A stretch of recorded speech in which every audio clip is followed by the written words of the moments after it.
So welcome, everybody. We're very pleased to have our first two guests in our studio ever, and it is Brenna and Tarynn, who are joining us from UMass Medical and UMass Mind, and we've been working with them in integrating Zentangle into their work with what they're studying, and they wanted to ask us some questions, and so we haven't seen the questions, and so my name is Rick, and I'm This is Maria. And Maria, and we're just thrilled and honored to have you guys join us in the studio, so thanks for coming. Thank you so much for having us. We're very excited to meet you and get to know more about Zentangle. Awesome. Yeah, so we just wanted to start off by asking, can you start by telling us how long Zentangle has been going on for? Yeah, I think it was, we had the idea first in the fall of 2003. Right. And then we did our first public class in July of 2004. Right. So we're coming on almost 20 years, which is really exciting. Yeah. It went by in a jiffy. Very exciting. And a lot of the seeds that we had, a lot of the ideas that we had are coming to fruition, particularly with working with you and with Dr. Fan and all the work that's going on there. It's very, very exciting. That's amazing. It's amazing that you've been doing this for so long and how much has grown since then. Yeah. And it grew very organically. Like we didn't plan. We did it very much like Zentangle art, one stroke at a time. So what's the thing to do next and how to do it best? And then one thing led to another, and here we are. Can you tell us more about what inspired you guys to create Zentangle and grow it into the organization it is today? Sure. I am an artist by trade. I've been a working artist pretty much my whole life. And Rick and I had just gotten together as a couple. And shortly after that, he had come up in my office, in my studio, and I was working on a major piece, like the piece in the background, something really big. And it was an illuminated letter, so a big, big gold letter. And around it were all these patterns, like the Book of Kells. Have you heard that? And things like that. It looked like a medieval piece, and it was very big. And I was in my studio working on that, and I had been up there maybe, 3 hours? And he walked in around noontime and said, what's for lunch? And I woke out of a reverie. I woke up like, oh, wow. And 3 hours had gone by like that, and I didn't even know it. I had never experienced anything like that. And I was explaining it to Rick, how I felt so wonderful and calm and enjoyed what I was doing. And he responded. Well, part of my background is I spent some time in India, and I practiced meditation and was doing a lot of things that were the objective of which was to get to a state, partly to get to a state like she was describing. And her background isn't one to want to sit quietly or anything like that. And so I was saying that you're describing those types of experiences that people, what now is often called a flow state, where there's this sense of, timelessness and effortlessness and relaxation. And so we had the instinct or the good fortune or the good luck to think that, okay, this is something that's worth, capturing. It's worth recording or pursuing or understanding what happened, what just took place. And so we were remembering people that would watch Maria letter, because we would do craft fairs and she would letter these things spontaneously, and people would watch, and they would always say, oh, I wish I could do that, but I don't have the time or the training or the money or the skill and all of these things. But what Maria was drawing were these really simple patterns. It wasn't like elegant calligraphy. It was these really simple patterns in the background. And we realized that we could share this with people that who wanted to create, but didn't have the 10 or 20 years to put in to really learn the skill of high-end calligraphy. And so we just started sharing it and teaching people, and we'd go to schools and we'd go to libraries or We would go bookstores. anywhere that would have us. Yeah. We just would offer our services to anybody and wanted just to tell our story. And And in doing that, we refined it. But okay, I skipped one thing, is that it was a Saturday that happened in Maria's office. And that day, knowing that we should be respectful of this event, we rented a bed and breakfast in Western Massachusetts for 2 days, and we took a blank book and we just wrote everything down. And in those 2 days, we created everything. the entire system of Zentangle was created in 2 days, start to finish, and we pretty much haven't changed anything. We have added a few things, but in general, I'm still amazed that something came out of this so rich, and we had no idea. This wasn't something that we did. It wasn't anything that we planned, and it was the most exciting 2 days. And we're saying this part of it so that if it ever happens to anybody else, that something appears to them, they should embrace it and do something about it, because we really put a lot of effort into this issue or situation. And it wasn't so much, like I said, we created it, but there was a sense of like we were picking up a signal or something. We got an idea, but it's like when you get a flash of insight. Did it come from you? What did it come from? You know, to say that, oh, I'm that smart or that clever. But the flash of insight, when it comes to anybody, to respect it and honor it, and you never know where it goes. So I just want to clarify something, is that the art of pattern drawing has been around for thousands of years. Yeah. People do this. But I don't know of anybody that taught it as a meditation.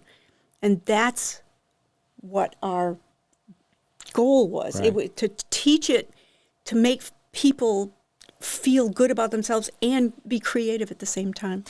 And make it really accessible.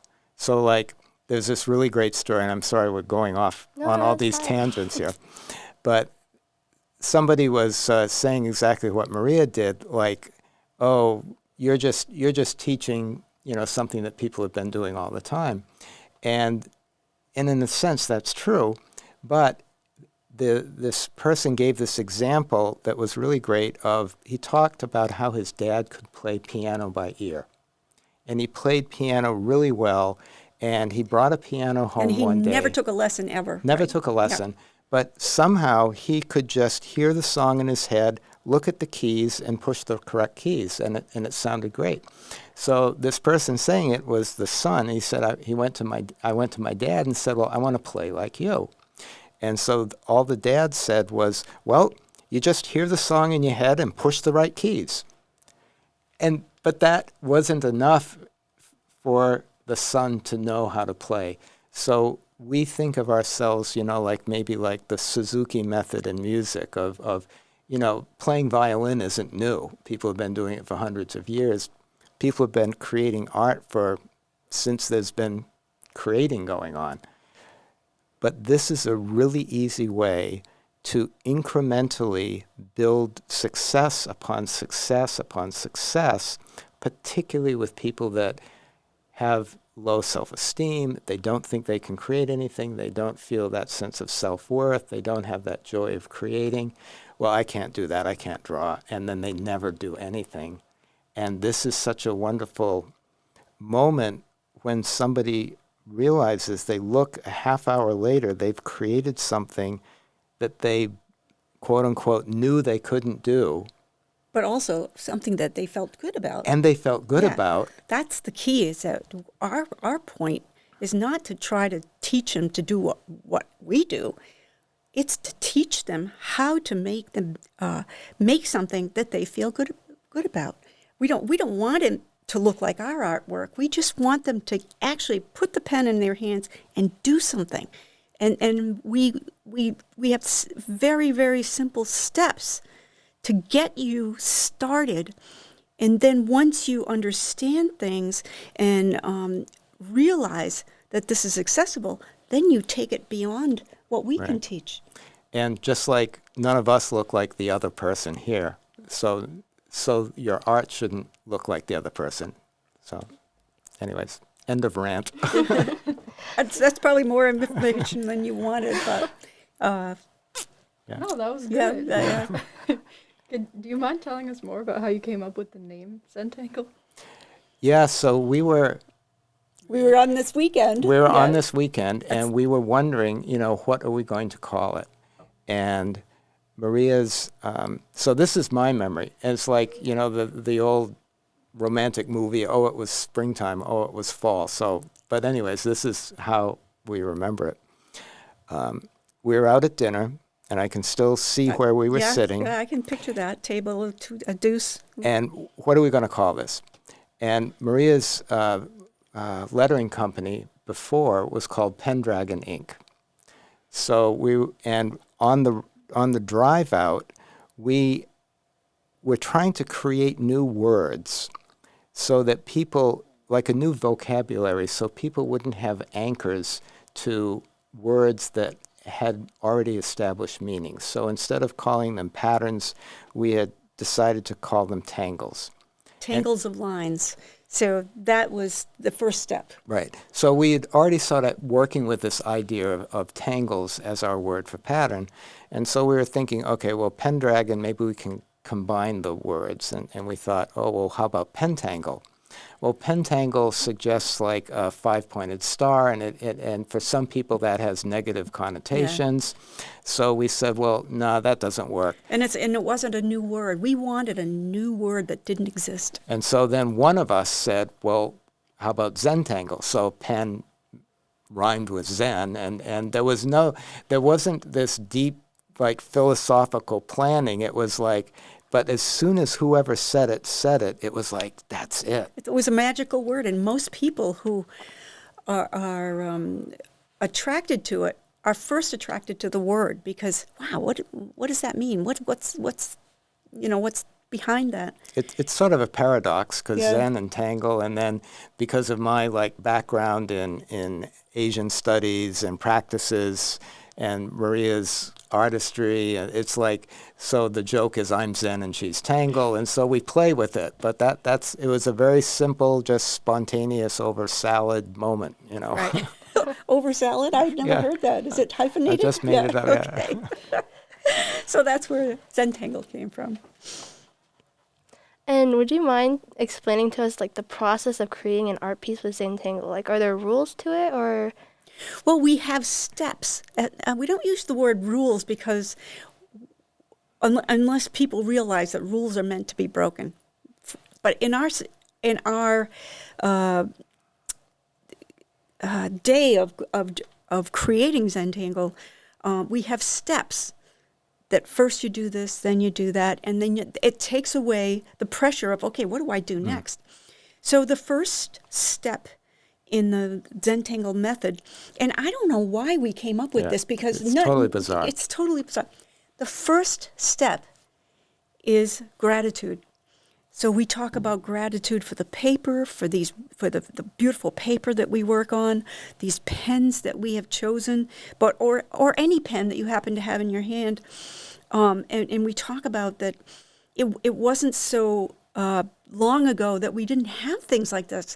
Only kings had pens, and only people had very wealthy people had paper or vellum skins or whatever. So all of this, we should be grateful for all these simple things in our life before we start, before we even get started.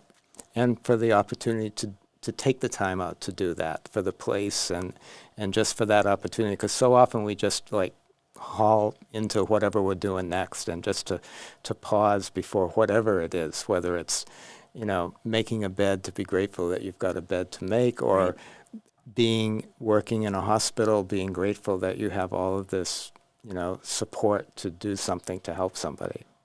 So the next step, we wanted to keep this so simple that it seems silly, But here we have these, we decided on these 3.5-inch squares of paper that we worked on initially. That was our canvas.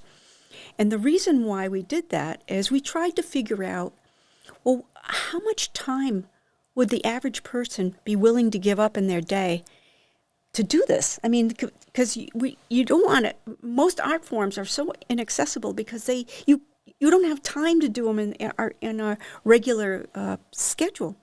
So we figured, well, if you have time for a cup of coffee or a cigarette or a cup of tea, maybe 15 minutes seems like an accessible amount of time to ask people to give up to have a Zentangle practice. So what we did is we sat down and we tangled for 15 minutes and figured out how big was it. And it worked really nicely on a 3.5-inch square of paper. So that became our first canvas, so to speak.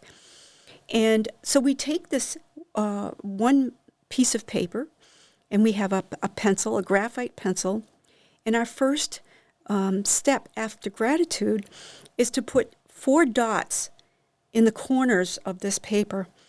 4 dots, so everybody can do this. That you cannot fail. 4 dots, and you do it lightly so only you can see it.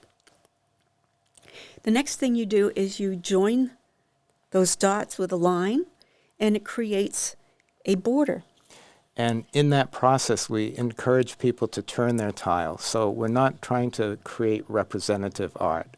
So somebody won't be able to go and criticize themselves like, oh, I've tried to draw a duck and it doesn't look like a duck, so I guess I'm no good. And another thing that we've discovered in doing this border is that so another sidebar here. One of the things that we didn't anticipate was the health benefits, the psychological, the health benefits, the so many anecdotes, and that's, speaks to, we'll probably speak about that later, the work that we're doing together. But in creating that border, the narrative that's coming out over all of these years is for many of these people, this is the first time they've defined borders in their life within which they're safe to create.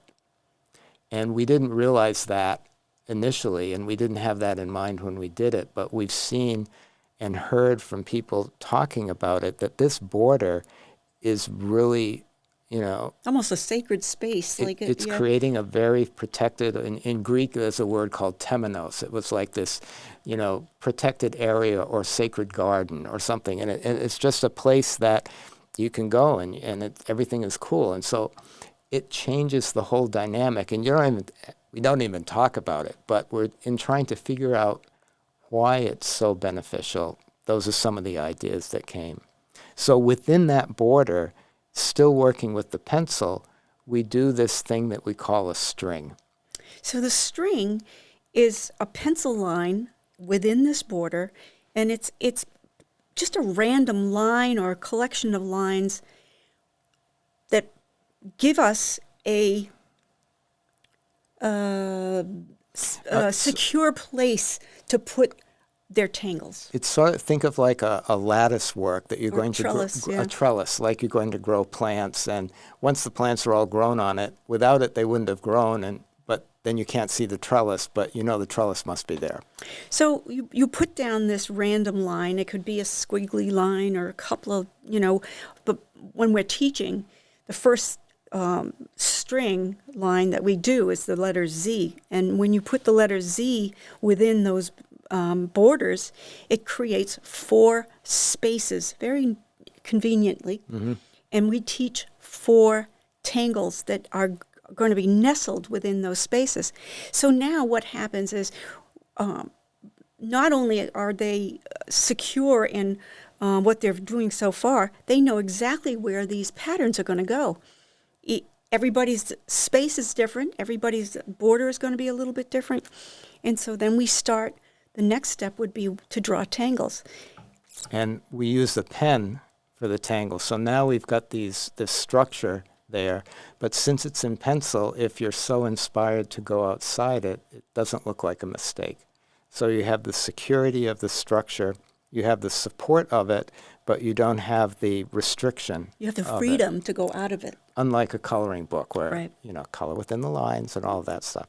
So then we have these tangles that are pre-defined steps in how to draw them. So the beauty is that you don't have to be thinking at the time of now what do I do? Now what do I do?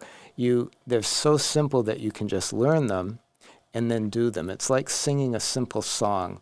There's like a song that you sing that you know by heart, and then if you sang a different song every time, you might not enjoy singing. But once you get to know a song, you can just just enjoy it because it comes to you.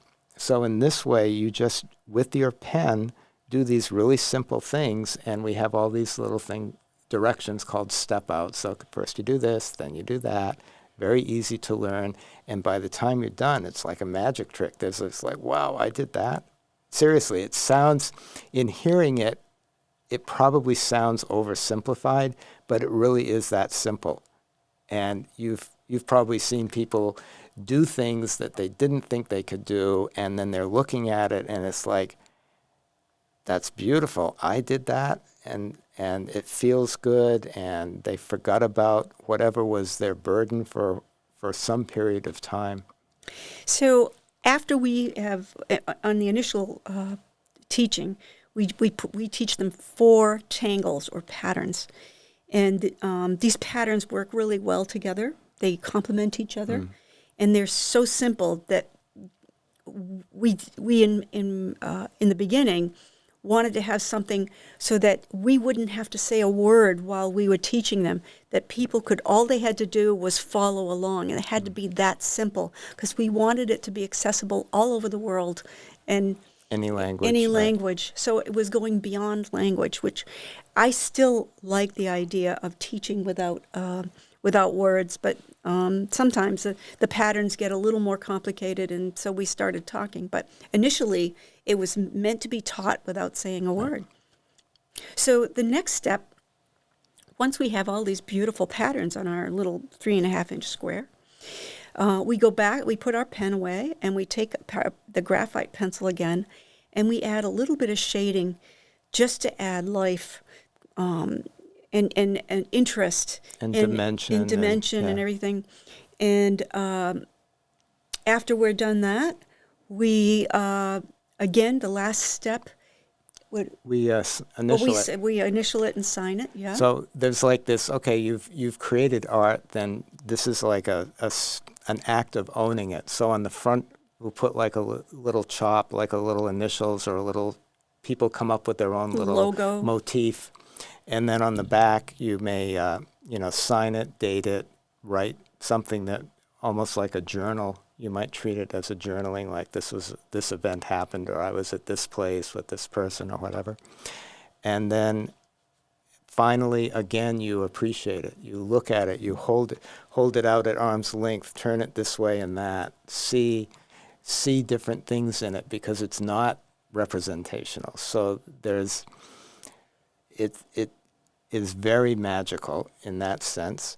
And then if we've got a group, so those are the 8 steps. So the last step is appreciating your own work and admiring your own work, and then again gratitude for having the experience. Right. So it starts and ends with gratitude. And then if there's a group of people, we put them together in a mosaic. So that's why we call them tiles, because the tiles go together in a mosaic. And often when you've just been looking at your tile and working on it, you may be focusing on, oh, this could have been better, or oh, I missed that, or whatever usually negative self-talk there is. But when it's in a group, all of a sudden it just fits, and it looks even more beautiful in the group, and you see things in others that are inspiring, and people see things in yours that, oh, I like that idea, and that sort of thing is really sort of ties it all together.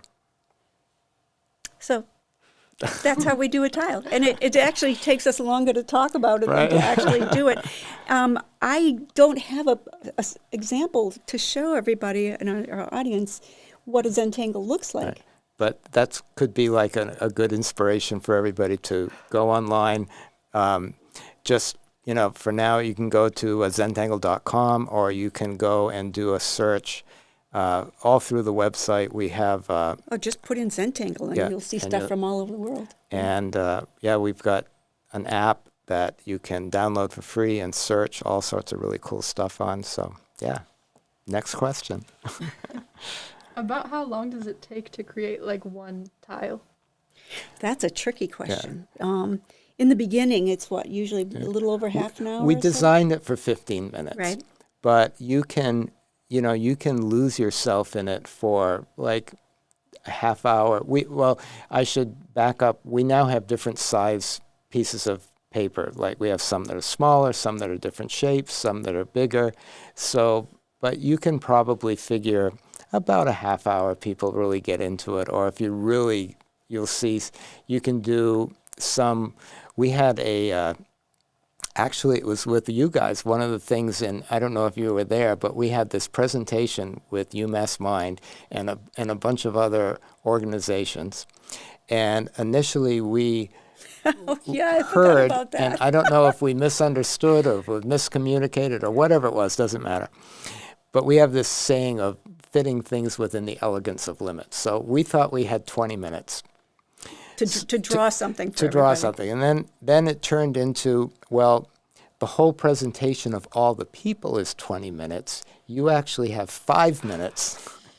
So we sat and we figured out, we have these smaller triangular tiles, and we figured out a way to do a demonstration and class on that tile In 5 minutes. in 5 minutes. And Without rushing.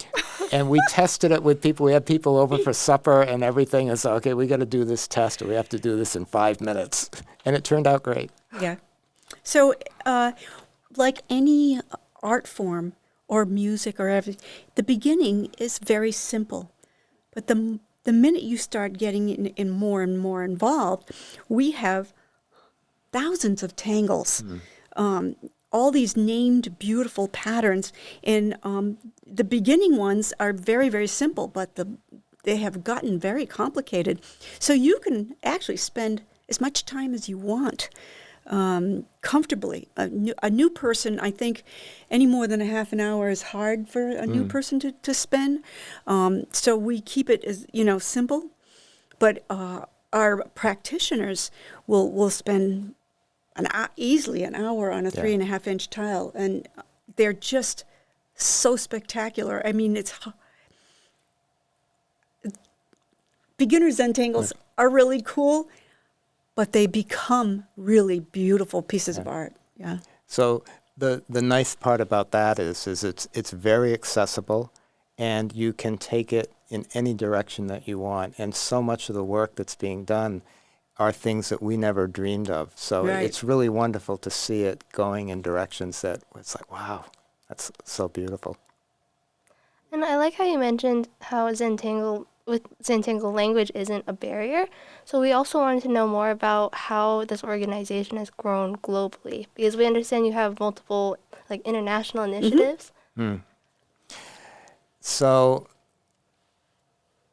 when we first started teaching, we were invited up to a arts club in New Hampshire, and we had, packed the house, and everybody was having a great time. We were given a class, and people said, well, we would like to teach as well. Could we teach? Can you teach us to teach Can you this? teach us to teach? This And- was, I don't know why it never occurred to us that we had to do that, because in the beginning, of course, it's small, so we're thinking, well, we'll just teach everybody. Right. But we thi- can't. And this is an example of how it organically developed. So we decided, okay, we'll create a course, and we'll train people to be certified Zentangle teachers. And the first class that we gave, we had about 60 people, and we probably had a third of them were friends, so come help us pack the house, But we also had person come in from Belgium and a person come in from Hong Kong. And So a bunch that of let people us- from yeah. Canada. So Yeah. in the first class, we had you U.S., Canada, Belgium, and Hong Kong. And then we just kept doing it, and it's all been word of mouth. We have our newsletter, we have our website, but we've never advertised per se. We've never bought advertising anywhere. So the next step after that was very similar to people coming to say that they wanted to teach. Well, we had people from Taiwan that came and said, well, we want to teach this in Chinese. Right. And can we do this? Can we become certified FIRES as well? Right. So there was a challenge for language groups. So because we were doing all the seminars in English, and it was only available to people coming who knew English. So then, what are the options? What can we do for people that English isn't conversationally known? So we have associates in Taiwan and Shanghai that we do training seminars in Taipei and Shanghai. And we have a group in Germany that gives seminars in Frankfurt, and those are translated also into French and Spanish. And so now we have like over 6,000 of these CZTs in 62 countries. So I don't know what the next step is going to be, but we might have to do something in South America. We have been having a lot of interest in South America. So it's growing into Spanish. Our books are in German, Dutch, French, Japanese, Mandarin, Russian, German, and Spanish. Yeah. So may have forgotten something. Yeah.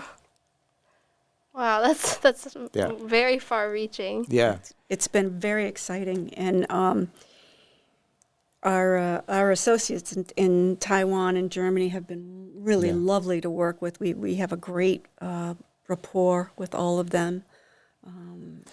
And they all share the same ethos or the same idea that this is, we run it as best we can, pay our bills and pay our suppliers and all that as a business, but it's more it's like a stewardship of this. It's like a mission, like a stewardship of something that's really precious, because we see the benefits that it gives, some of the areas that we have a lot of anecdotal things, and maybe we'll get into that with you guys, is that, people in pain management, in addiction, in different psychological or emotional issues, getting through traumas, all of these were like real shocks to us. We thought, oh, this will be great. People who want to create and think they can't, they're going to enjoy it. We did not expect the health benefits. Yeah, that was a surprise. It was a wonderful surprise. It wasn't our initial mission. Our mission was to teach people to create and get all the wonderfulness out of them, like I do, and Rick when he creates in his world. And so how does one go about becoming more involved with Zentangle? So like becoming a certified Zentangle teacher? Well, they can contact us at zentangle.com, and we tell them what they need to do in order to start out. And then if they want to become teachers, we'll guide them along through that. It's not a difficult thing. We do seminars online, which makes it a lot easier for some people who can't travel or don't have the financial, burden of traveling. So some of the practical ways is on the website. You can sign up for the newsletter. So all of our trainings, whether in the U.S. or in Europe or in Asia, are all listed there. And we have one coming up in September, which is online. Mm-hmm. And all of the information is on the website. So Zentangle.com will get you into all those little things or big things.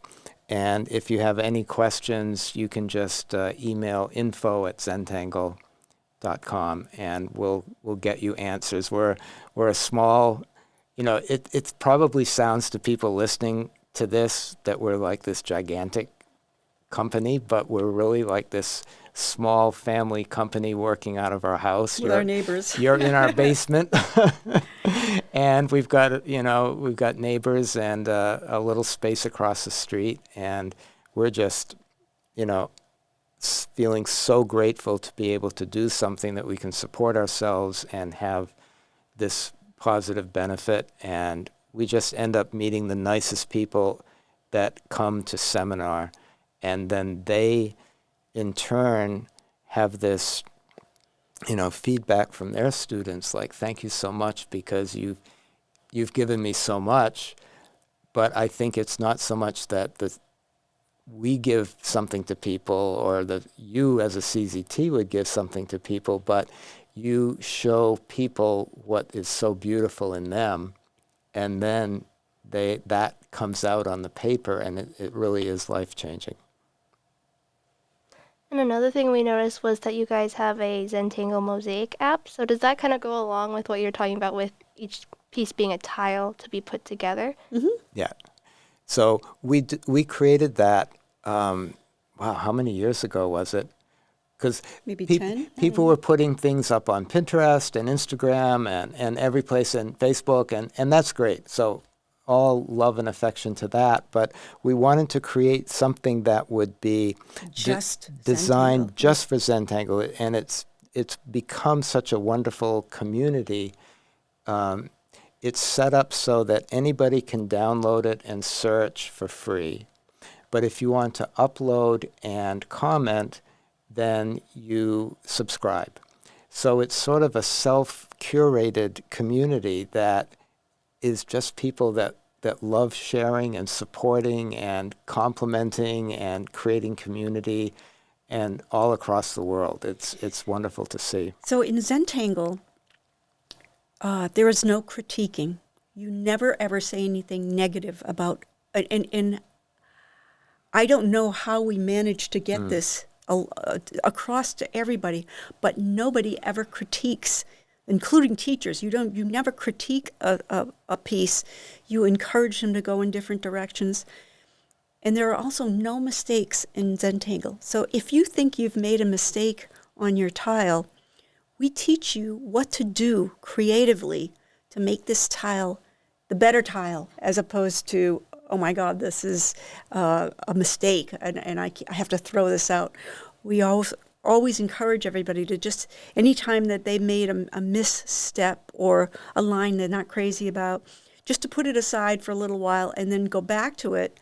And we have ways of creating things because of these so-called mistakes.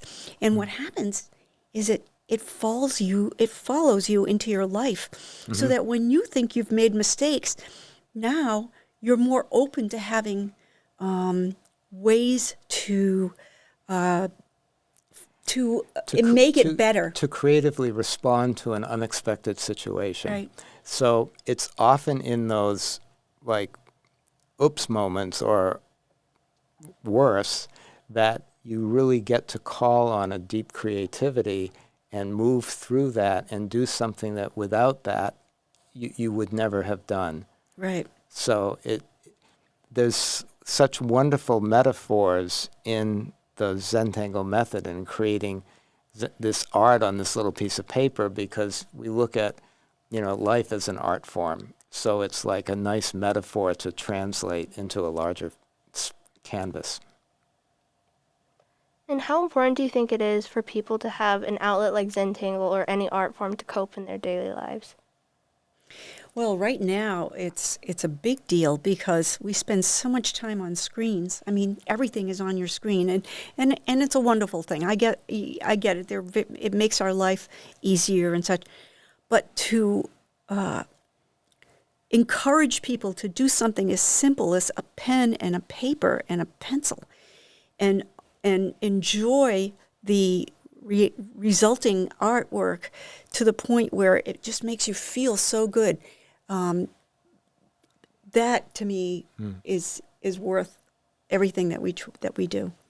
And also to know, so like, imagine you're out for a hike or a long walk or something, and you're starting to get thirsty and you don't have a water bottle.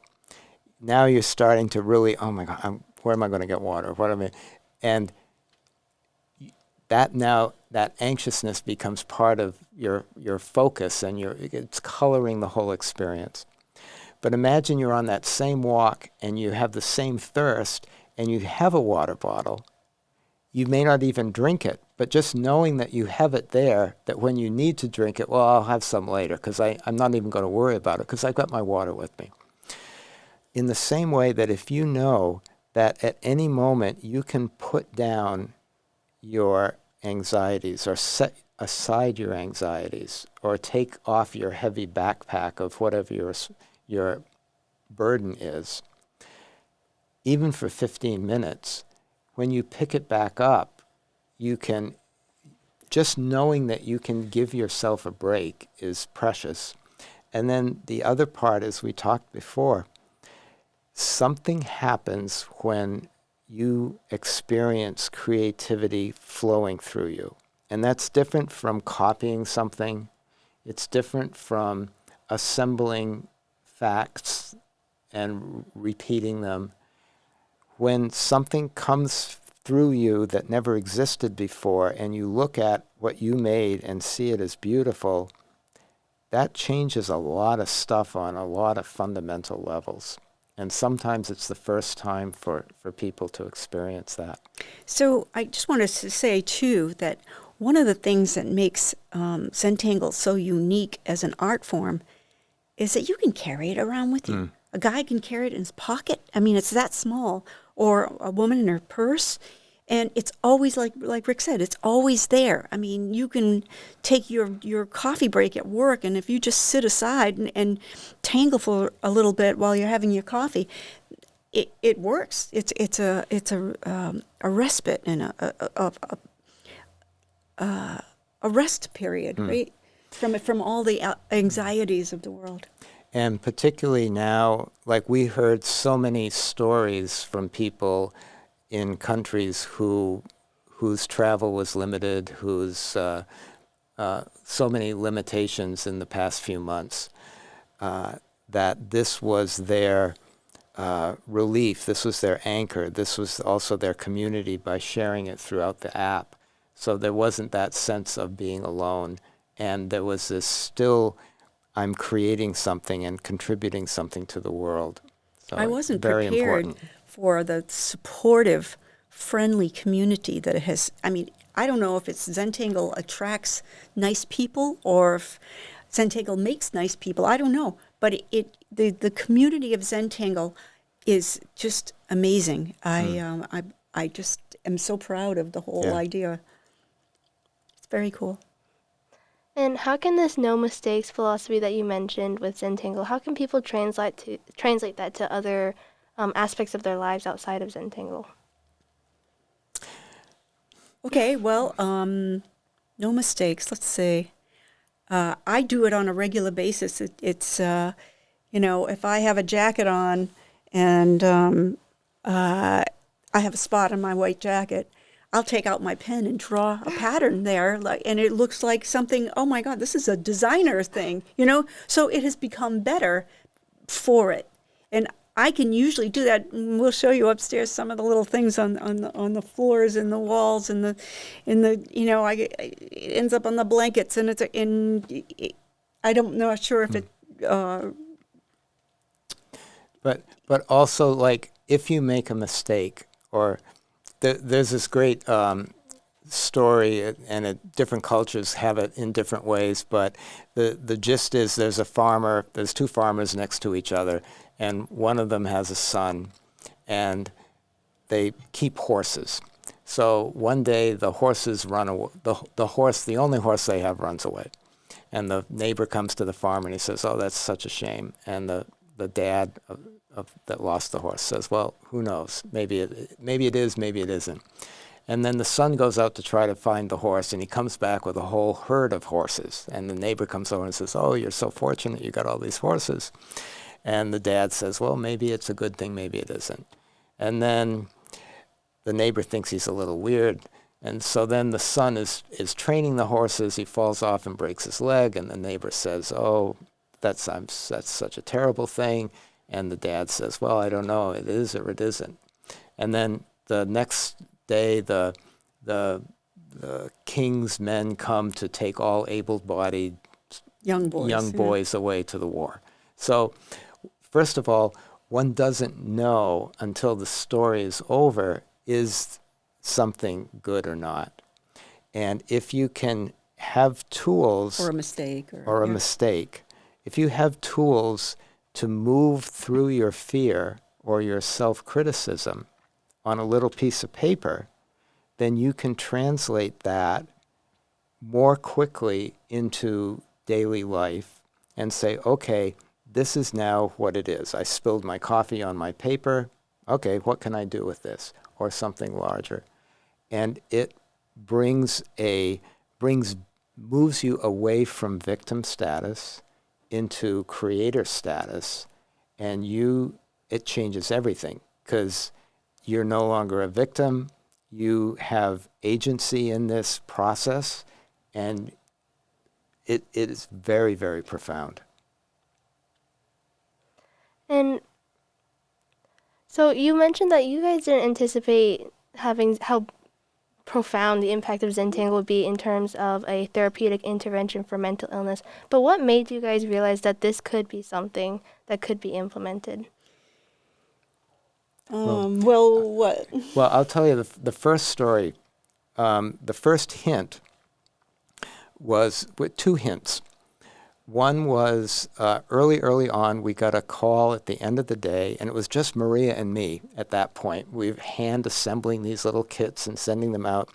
And it was the head of the critical care facility at a major hospital. And she said, "Can you overnight a kit, please?" And I said, "Yep." It was 4 o'clock. UPS hadn't come. Like, "Yep, we can get it out."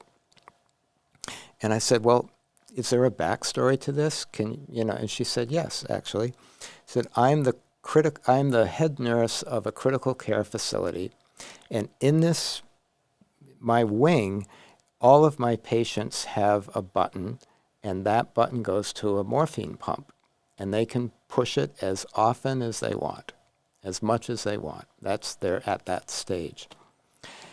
And I have, charts that follow how much people self-dose. And we have one patient in here whose daughter came in and started teaching him, showing him the Zentangle art that she was doing. Well, he got into it and he started doing it. Well, pretty soon, a whole bunch of people in my wing started getting together and making Zentangle art.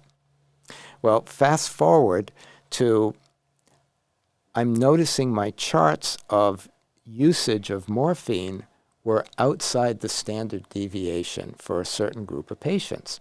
So I assumed that there was something wrong with the machines. So I call in the techs and have them recalibrate everything. Nope, no problem with the machines. Then I looked at whose machines weren't being used, because the usage had plummeted. And what I noticed was everybody that was tangling, when they were drawing, they never hit the button, not once. And people that were watching, daytime television, whatever, and news, they were like pounding the button. And so that was our first hint in pain management. And then the second hint, maybe not the second, but another dramatic one, was a teacher, a principal of a school, was working with, she would always meet with students that were having difficulties, and once a week. And one of her students in the school had been auto-mute for 5 years. So he was 14 at the time, had stopped talking. He was tested very smart. They knew he had all of the abilities. They would catch him talking to small stuffed animals if he didn't think anybody was looking. And for the weekly meeting, she had learned about Zentangle. Okay, well, we're not going to talk because he doesn't talk. maybe we can draw together. So she gets the tile and the paper and the pen and everything, and they start drawing together, 4 dots, border, string.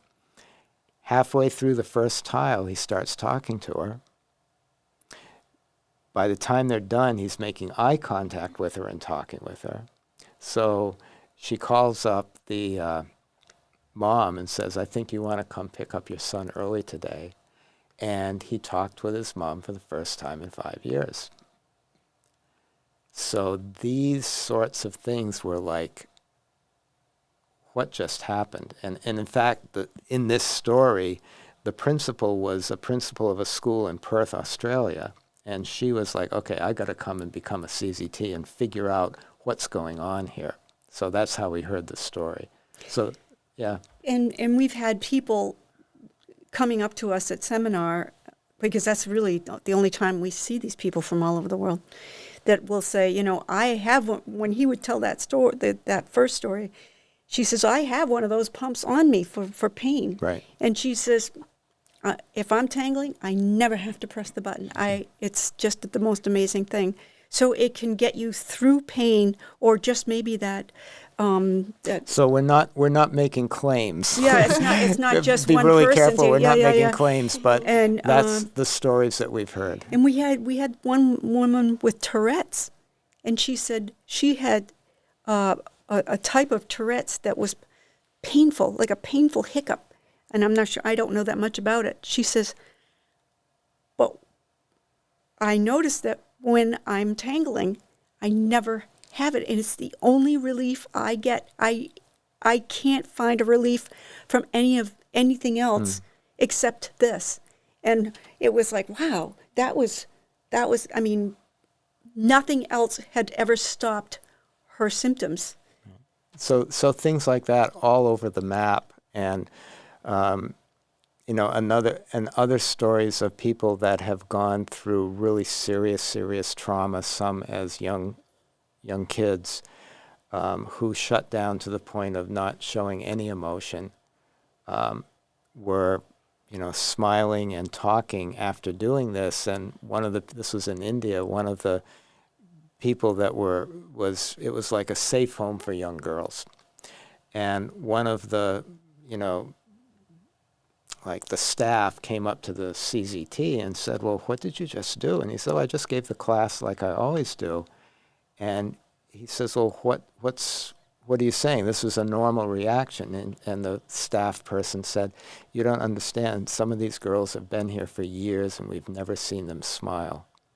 So it's like, okay, we got to do this. Mm-hmm.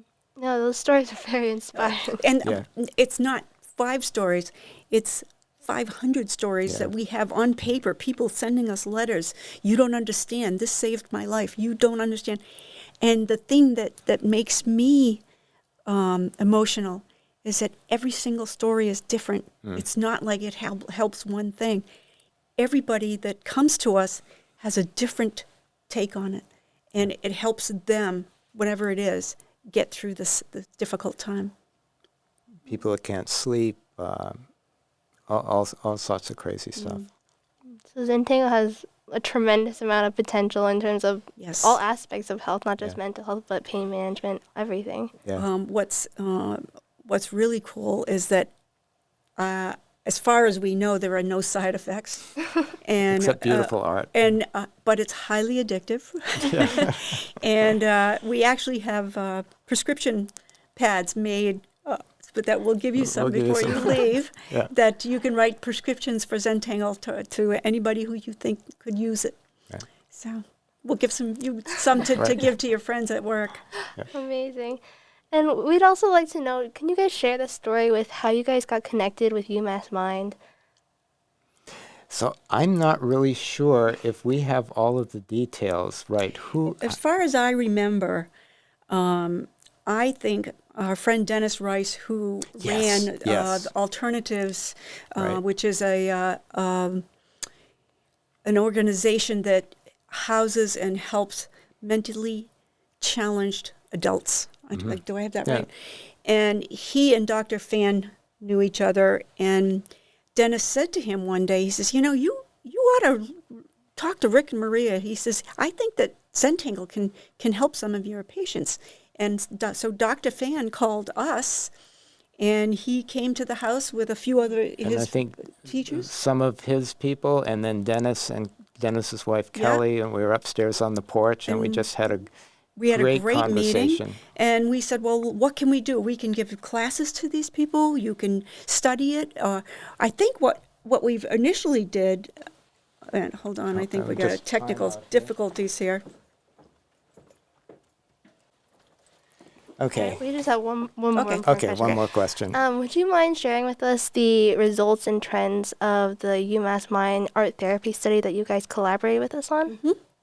Yeah, so the results, which I don't have in front of me, so this is from memory, and maybe we can attach a link to it, was that we worked with people with serious mental illness, and the results were extremely positive. And I think one of the great bits was that the person who was putting all of the study together decided that was super surprised at how successful it was, and he didn't expect it, And he couldn't believe that it was correct. right, Right. and kept so. I think maybe we can attach the summary to it, and it was so good that it was inspiring to now we're looking to do a larger, longer study with you guys, and it was just really encouraging to put some grant money together and put a lot of effort into doing something. So we're very grateful to be working with you. This makes everything worth all of the work that we've done Yeah. so far, and we're so grateful to have met you, Dr. Fan, and his staff. Everybody's been so great, and we really enjoyed this part of our teachings. And UMass Mind is really grateful to be able to collaborate with you guys. We're very excited about Zentangle as an art therapy intervention, and it amazes us too, seeing how beneficial and how much potential it has. Well, I think that it's really cool that it's where, not mindfulness, but Kabat-Zinn. Right. That started in your department too, right? Right. John Kabat-Zinn and At UMass. UMass. And so Zentangle's Yeah. going to start there too. So thank you guys. Yay, UMass. Thank you for coming. Thank you so much you for for having having us. It was Okay. great to meet you guys. Thank you Awesome. so much. That's Okay. awesome. Thanks Yeah. again. Bye-bye. See ya.